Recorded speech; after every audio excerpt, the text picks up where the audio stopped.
இன்னைக்கு ஈவினிங் இந்த மாதிரி தான் கைஸ் குடும்பத்தோட கேக் சாப்பிட்டுட்டு இருந்தோம். வேற ஒன்றும் இல்லை, நாளைக்கு சித்திரக்கனி இல்லையா, அதனால் அப்பா கேக் வாங்கிட்டு வந்திருந்தாரு. இந்த மிச்சம் இருந்த 3 கேக்கை தான் நான் கேப்சர் பண்ண முடிஞ்சுது. ஆல்ரெடி கேக் வந்து எங்கள் அப்பா வாய்க்குள்ளே போயிடுச்சு மீதிலாம். அப்புறம் வந்து கொஞ்சம் நேரம் அப்படியே பேசிகிட்டு இருக்கிறதுலே டைம் போயிடுச்சு. கொஞ்சம் என்னோடய ஒர்க்லாம் முடிச்சுட்டு போய் பார்க்கும்போது எங்கள் அப்பா வெளியில் போயிருந்தாரு. எங்கள் அம்மா இந்த மாதிரி நைட் டின்னர் பண்ணிட்டு இருந்தாங்க, தோசை சுட்டுருந்தாங்க.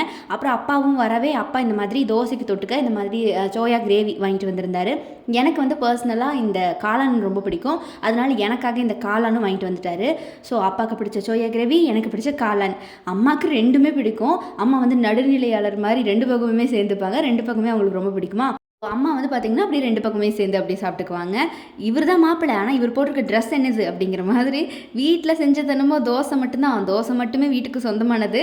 பட் தோசைக்கு தொட்டுக்க எல்லாமே வந்து வெளியில் வாங்கிட்டு வந்தது. இந்த மாதிரி காளான் சோயா கிரேவி நல்லா டேஸ்டியாக இருந்துச்சு கை, சூப்பராக இருந்துச்சு.